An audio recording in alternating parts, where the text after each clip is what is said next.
Oi pessoal, então hoje vamos começar a aula 8. A aula na verdade ela é de cortes de traseiro, ou que são as carnes mais aonde, como eu já expliquei para vocês, é onde o boi traciona, né? A tração do boi é dianteira, nem a grande maioria dos carros, então é onde ele faz mais força. Então essa parte é a parte que tem mais músculo, que é a carne mais duras, assim, mas não necessariamente é uma carne ruim. Então as carnes de dianteiro são mais saborosas, desde a paleta, o peito, o cupim, que é aquele do zebu, que tem aquela carcova aqui nos zebuínos, a paleta, o acém, que é mais ou menos a parte do dorso aqui, que é esse aqui que eu tenho aqui.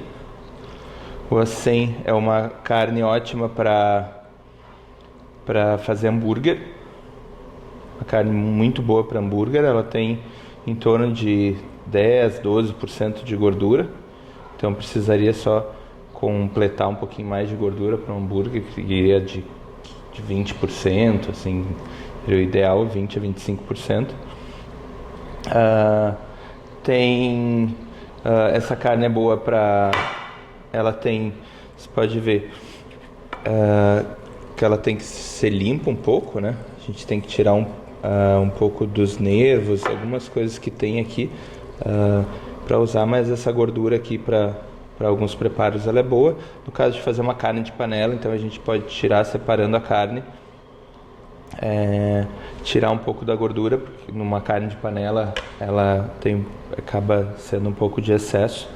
A grande diferencial dessas carnes, elas têm muito mais colágeno. Então no caso de um caldo, como eu fiz o caldo de carne, o caldo claro, que era com uma peça de carne, aquilo era músculo, era parte da pata dianteira mais para baixo, perto da canela do bovino. Então ela tem bastante colágeno, ela traz bastante sabor e deixa o molho mais viscoso, dá mais viscosidade ao molho. Os cortes dianteiro também, não necessariamente eles são mais duros. Tem algumas carnes que podem ser feitas até grelhadas. Então tem, por exemplo, o sete de paleta, que é a ponta da paleta, como se fosse o braço do animal. Então a parte bem de cima é um corte que não é muito conhecido aqui no Brasil, mas é um corte que ele é bem macio.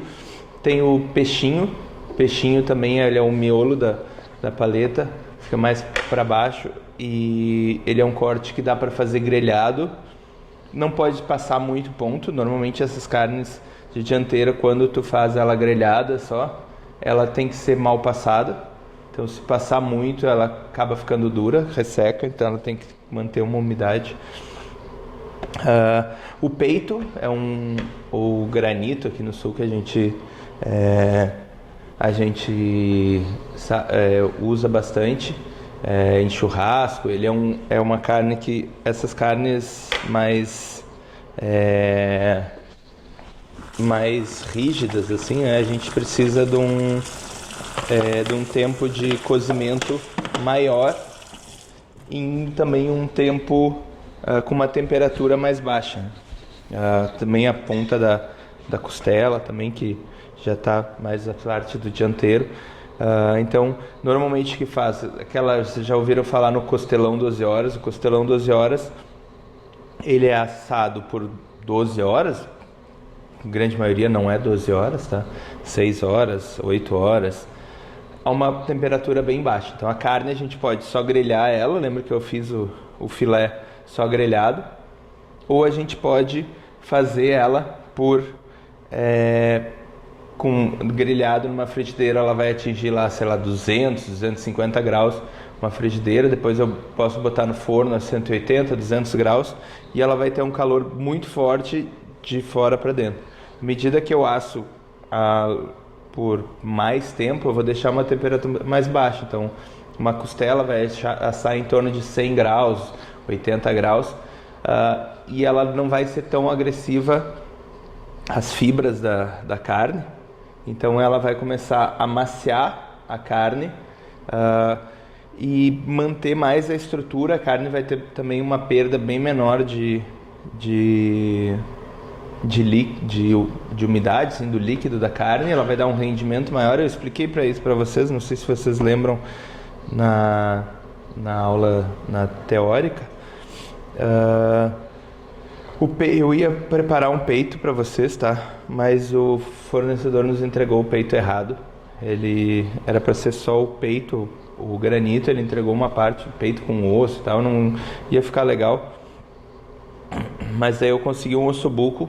O ossobuco não é um corte dianteiro, tá? Ele é um corte a canela bovina traseira. Ele é a parte da trás. Na parte da frente tem um músculo, que é chamado músculo, e a parte de trás é o ossobuco, que é esse corte da canela cortada com um pedaço de carne. É um corte... esse aqui é um belo de um gado, pode ver ele bem marmorizado aqui. A carne bem fresca, bem vermelha. O marmoreio é quando a gente enxerga a gordura. Você pode ver a gordura no meio da fibra. Então, quanto mais marmorizado, mais macia fica a carne. Então, quando vocês forem procurar uma carne, quanto mais branca ela tiver, melhor. Aquele gado japonês que eu falei, o Wagyu, para vocês, ele tem escalas de marmoreio da carne, de 1 a 5, A5, acho. A5. É a melhor, e ela é quase branca. Lembra que eu mostrei uma foto para vocês?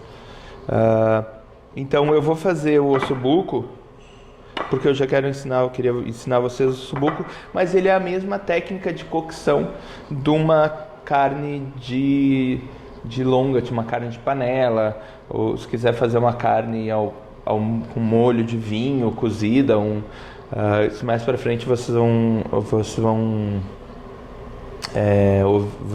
preparar, acho que no próximo semestre, ou quando tiver cozinha europeia, bife bourguignon, que é uma carne cozida no vinho e com molho bem encorpado. Então, mas mais ou menos a técnica que é o mais importante que eu quero mostrar para vocês. Para mostrar um pouco do corte, vocês vão fazer isso. A gente teve que adaptar, obviamente. Vocês iam trabalhar na aula, como era em grupo, vocês vão trabalhar com umas 3, 4 carnes, mas como sozinho vocês não vão conseguir dar conta de fazer tantos cortes. Então eu vou começar. Eu vou fazer na panela de pressão para agilizar aqui, mas ela pode ser feito. O bom seria fazer numa panela de ferro. Até ia fazer, mas ela vai acabar demorando muito. Preciso agilizar um pouquinho mais. São muitas aulas para gravar. Então eu vou aquecer bem. Esse aqui eu já vou tirar. Mas o processo, eu poderia fazer esse mesmo processo com um acém cortado em cubos, mas eu quero... Essa aqui é uma carne que já tem uma história diferente, ela é bem famosa, é um preparo italiano. Esse ossobuco é bem conhecido assim na Itália, bem usado. Você já tem uma coisa que vocês já vão aprendendo com um diferencial. Mas o mais importante, gente, que eu já falei nas aulas, o mais importante para vocês é vocês pegarem a técnica, tá?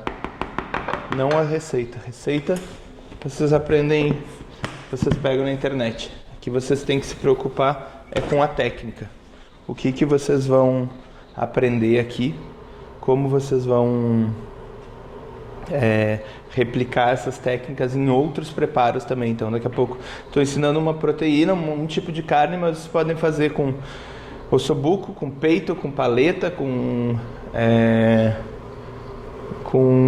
músculo, com cortes de traseiro também, com colchão duro, colchão mole, com lagarto, com porco, com cordeiro, com pescoço de cordeiro, com várias coisas. Daí vocês têm que conhecer, vão conhecendo as carnes, vocês vão vendo como replicar essas essas técnicas, né? Então eu vou temperar a carne. Já estou aquecendo a panela. Vou usar aquele sal de ervas que eu fiz, acho que na primeira aula. Fazendo esse sal, ele dura bastante, tá, gente? Então você pode fazer e guardar. Guardando num pote hermético, ele dura um mês, assim como o sal acaba conservando. Eu já vou temperar a carne. Mesmo que eu vá cozinhar na pressão e vai reduzir a carne, eu já tempero ela. Eu vou aquecer bem e vou passar levemente na farinha, tá? Só um pouquinho, bater bem. Por que eu faço isso? Porque essa é uma carne que ela vai ser servida com molho, tá? Então eu sirvo ela com o molho do cozimento. E como ela não é um cozimento tão longo para chegar a engrossar, encorpar tanto molho, eu boto um pouquinho de farinha, porque ela vai ajudar a dar uma encorpada no molho da carne. Então eu já estou com a panela bem quente. A carne já passei na farinha. Eu vou começar com a carne. Pode ver que já está saindo fogo.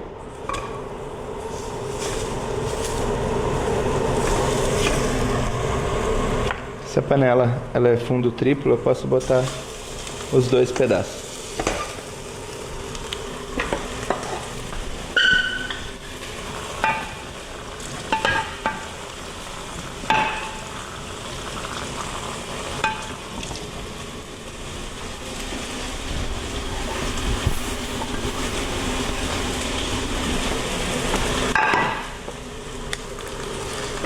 Vou parar uns minutinhos aqui, enquanto eu grelho ali, já volto, que eu tenho que fazer vídeos pequenos, senão ele acaba cortando e eu nem vejo depois.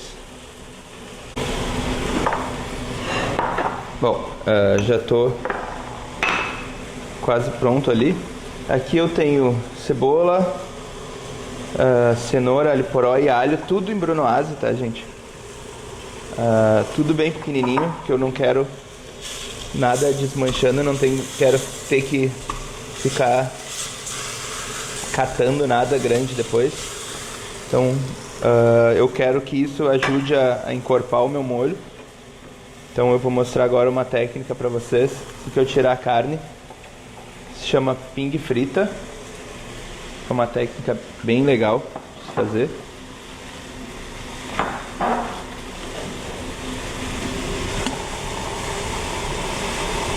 Tá acabando ali a carne.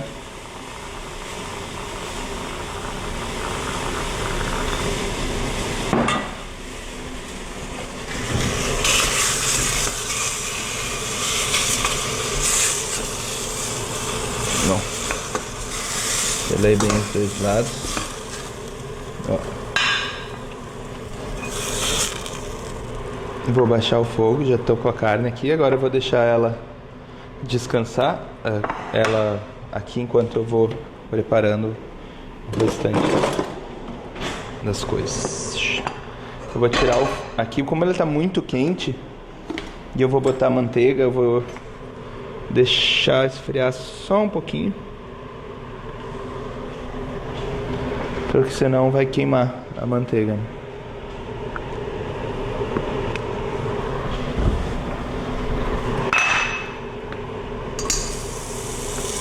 Eu já coloco o alho, já vou botar a manteiga, vou botar aqui um dente de alho.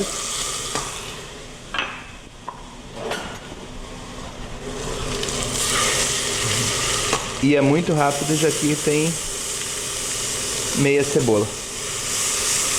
Lembra que eu falei que eu boto o alho primeiro e ele solta sabor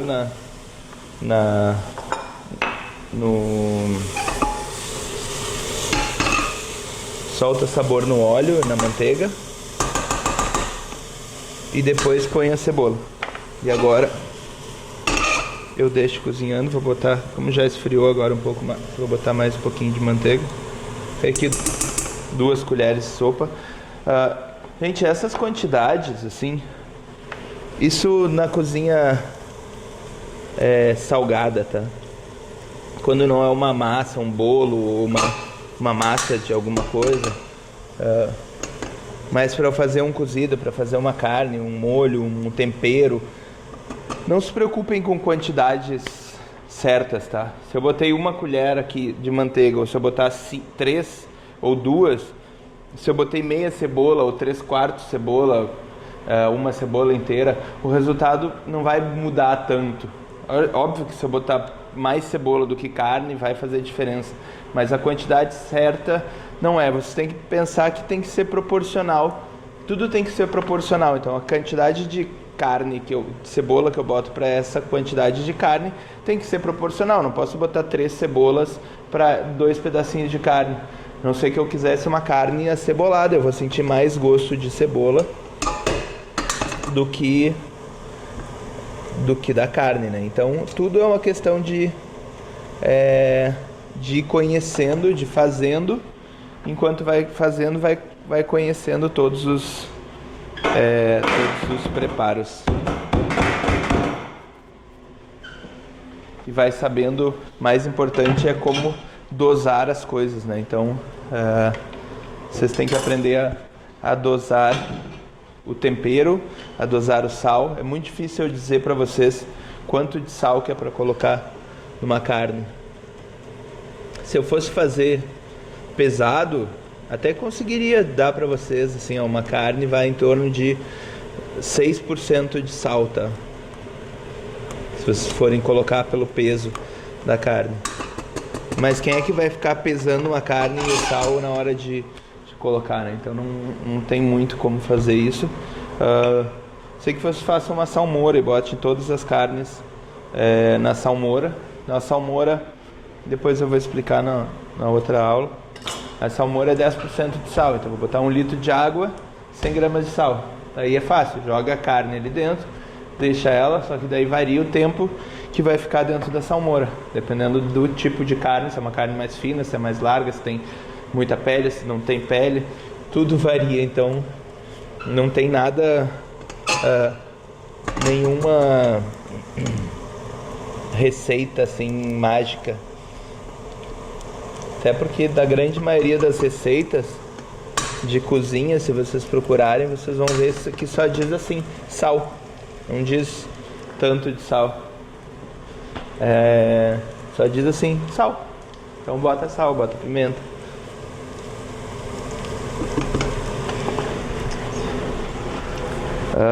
Eu gosto de cozinhar bastante a cebola, até ela tá bem douradinha. Vou explicar isso todas as vezes que eu fizer, por causa da acidez, gente. Eu não quero que tenha muita acidez. Já vou colocar vinho, já vou colocar outras coisas, então eu não quero acidez demais.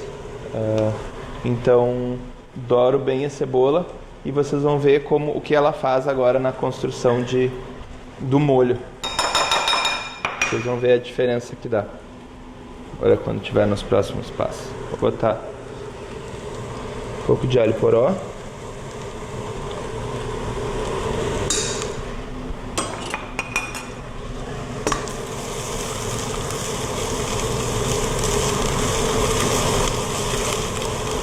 Eu tô fazendo um mirepoix aqui, né, gente? Não sei se vocês perceberam.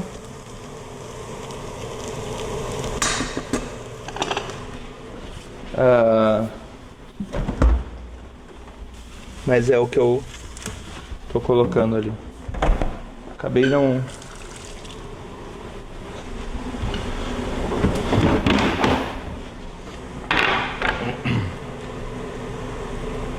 picando o salsão. Eu não uso muito.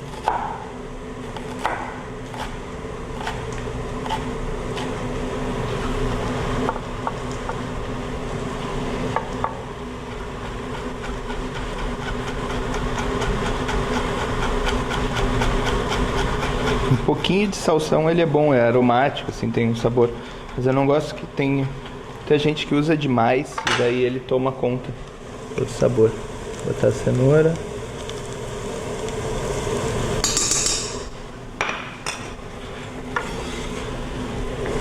E o salsão.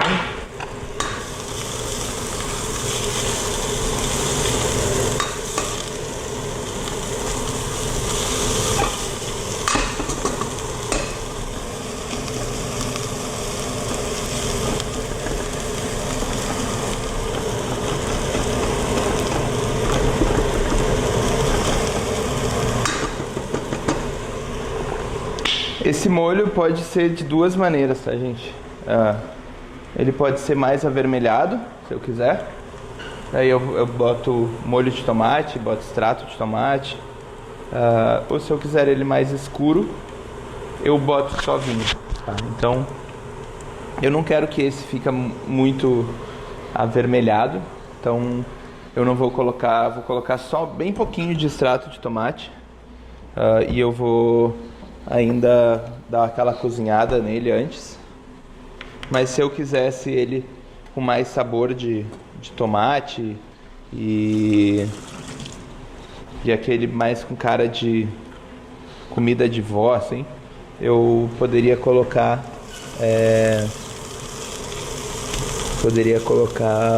molho de tomate aqui, uma concha talvez. Eu vou abrir espaço aqui, acho que vocês não vão conseguir ver. Eu vou abrir espaço, coloquei tudo pro lado. Coloco o molho de tomate. Aí eu cozinho ele aqui só no cantinho da panela, só ele.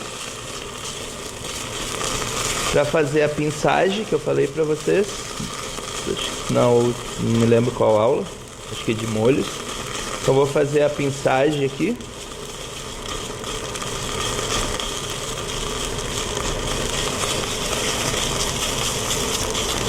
Ele dá essa cor de telha, assim, um vermelho que é mais vivo. E agora já misturo tudo.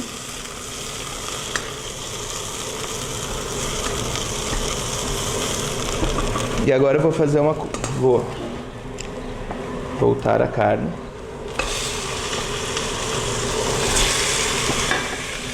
E vou deglaciar tudo com o vinho, tá?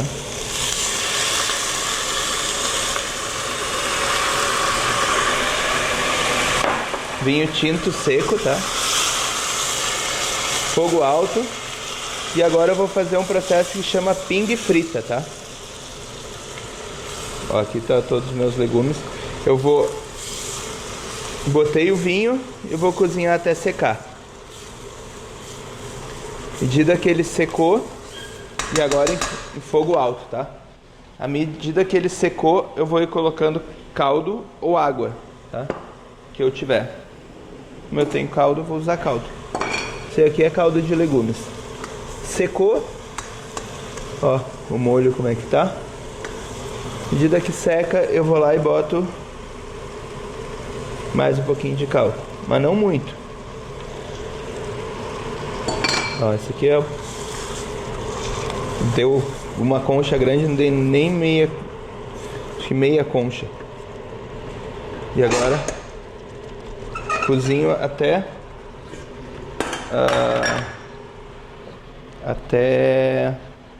secar e vou botando. Enquanto isso, agora vai cozinhando ali. Já vou começar aqui devagarinho o pirão de leite que eu vou fazer. Vou botar manteiga.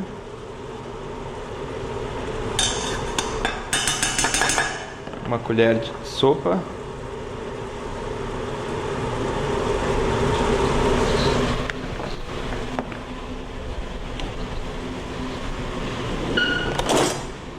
E já vou botar junto aqui um dente de alho na panela enquanto ela tá começando a esquentar, tá?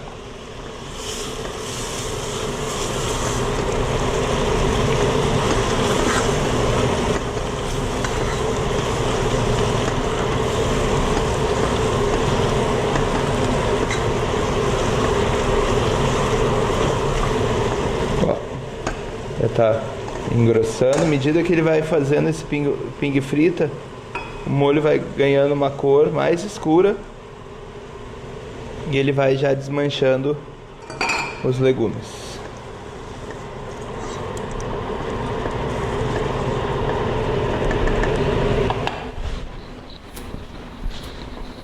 Então, não é, você pode fazer sem, tá, o pingue frita, mas eu gosto bastante e costumo sempre fazer nesse tipo de preparo que eu uma comida como se fosse com um toque mais de comida caseira, assim, seja um frango cozido, assim, tipo de panela, seja uma carne de panela, um ossobuco. Tem que ter paciência, tá? Às vezes no restaurante com volume maior a gente não consegue fazer, mas dá um diferencial. Fazer em casa fica muito bom. Então eu botei a manteiga, tô fritando o alho. E começou a dourar, eu já vou botar cebola. Aqui eu vou botar alho poró, tá, gente? Mas pode ser cebola. Eu tenho.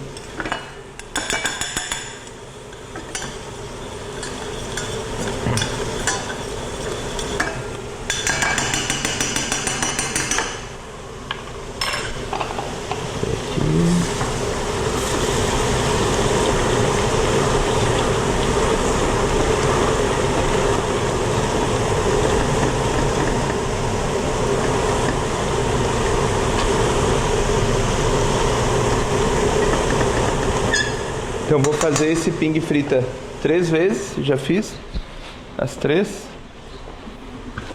Agora é só deixar reduzir ali. Quando reduzir eu já vou botar o caldo até um dedo acima da carne e já vou tapar ele e cozinhar na pressão. Vou cozinhar uns 25 minutos. Uns 20 minutos, eu não quero a carne desmanche. Vamos ver se eu pode manter o formato dela. O bom desse ossobuco, ele pode ser feito assim na panela, cozinhando desse mesmo preparo, ou a gente faz isso tudo no forno, numa forma. É o jeito que eu mais gosto, que eu costumo fazer no restaurante, que eu acho que ele fica o mais parelho, assim. Acho que todas as peças ficam mais ou menos com o mesmo cozimento e fica um aspecto bonito. Faz o refogado, sela a carne na panela, numa frigideira. Selou a carne, só tapar aqui.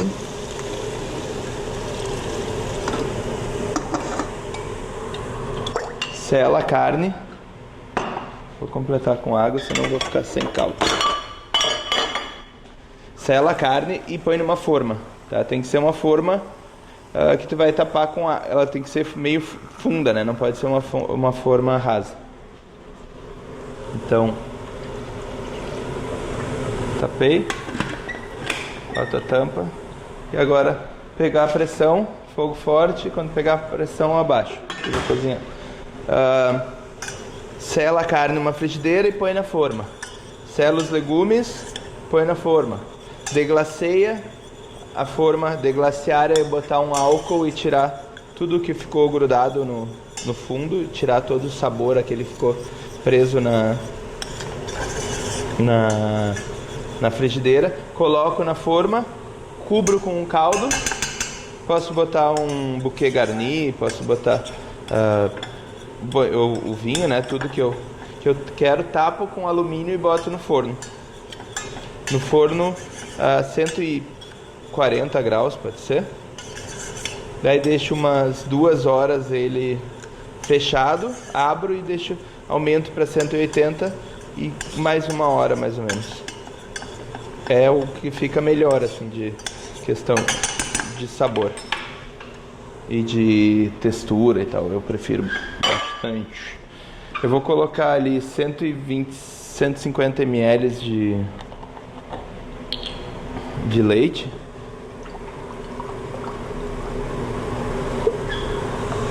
Já tá dourado o meu alho poró aqui e o alho.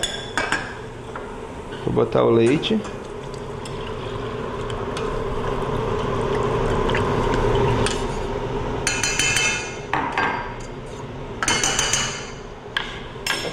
E vou colocar 100 gramas de queijo. Pode ser queijo colonial, queijo meia cura, queijo serrano, queijo que derreta, pode ser gruyère, emmental, um queijo que derreta fácil, tá?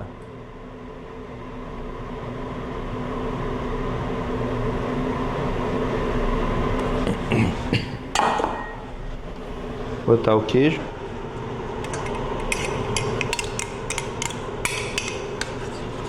E vou deixar agora aqui até o fogo bem baixinho, até desmanchar o queijo. Eu vou parar aqui e deixar passar até o tempo de cozimento ali da carne e a gente já volta. Voltamos! Então, gente, já saiu a pressão, já acabou de cozinhar, saiu a pressão. Eu tenho aqui o queijo com o leite. Eu vou só bater um pouquinho. Vou deixar bem cremoso.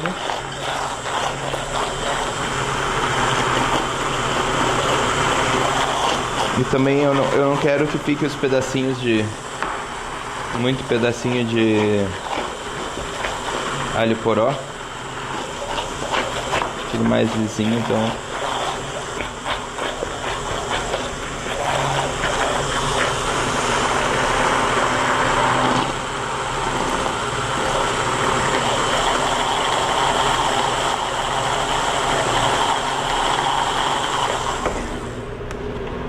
E só rapidinho.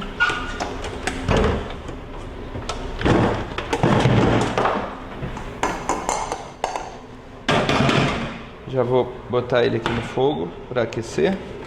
Vamos ver a carne como ficou. Nem abri ainda, gente. Eu esperando aqui. Vamos ver.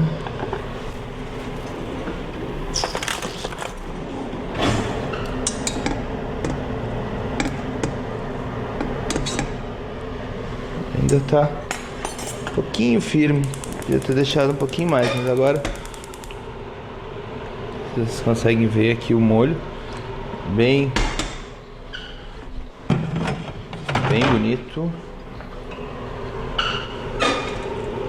Ó. Vou deixar cozinhar agora para reduzir.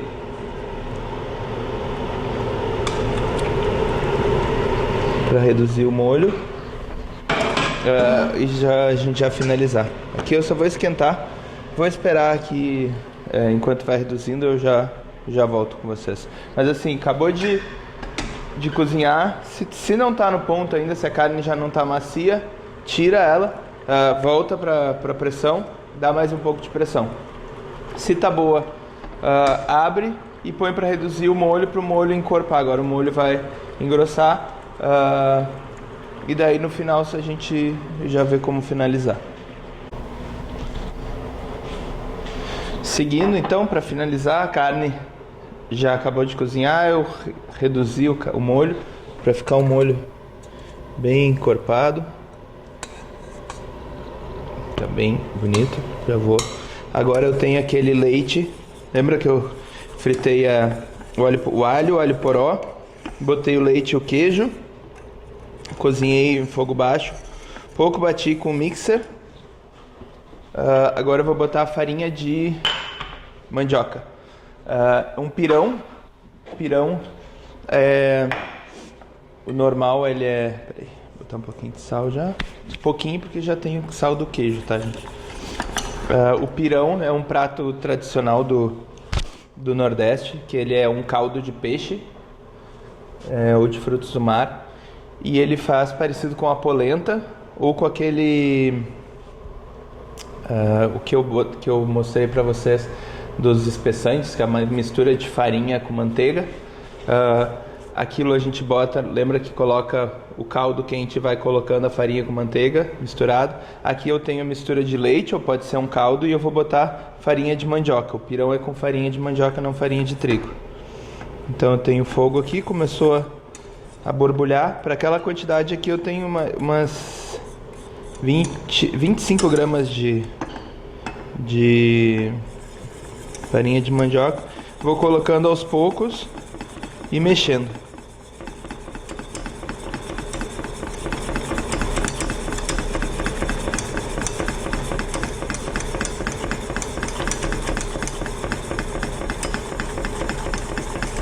Ele fica com uma consistência parecida com uma polenta. Daí a gente cozinha um pouco, baixa o fogo.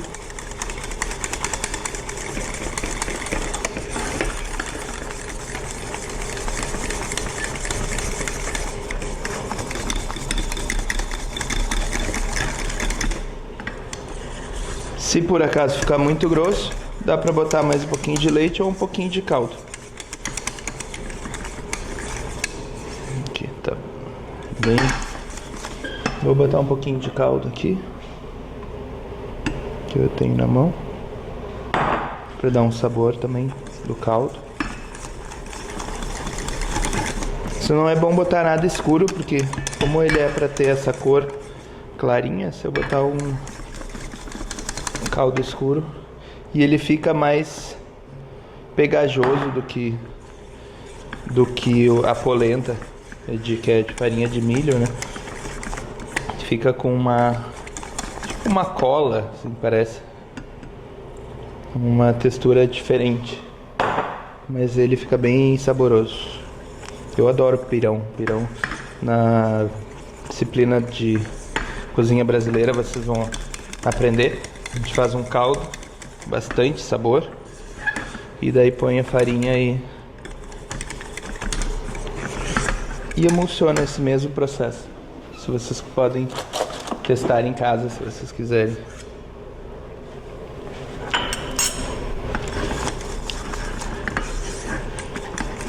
Tá bom?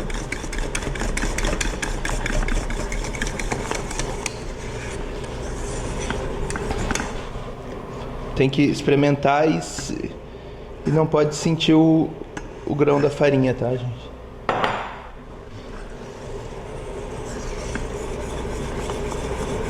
Cozinhar um pouco, uns 5 minutos no total. Isso. Aí já tá.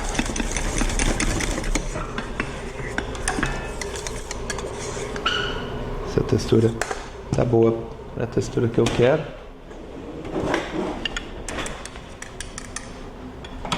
Então vamos empratar. Vou botar no fundo.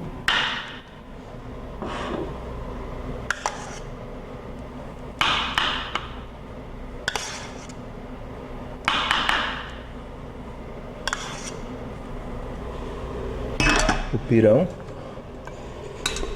Vou pegar o meu. Vou subir.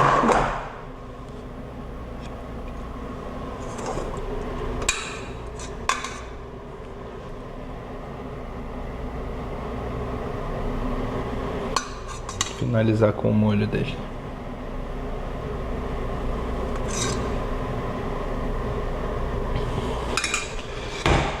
De ver que o molho bem escuro.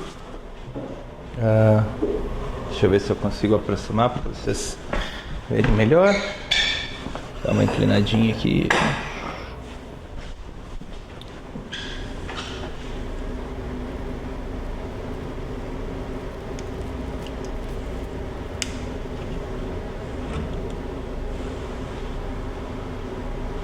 Então, gente, é isso aí.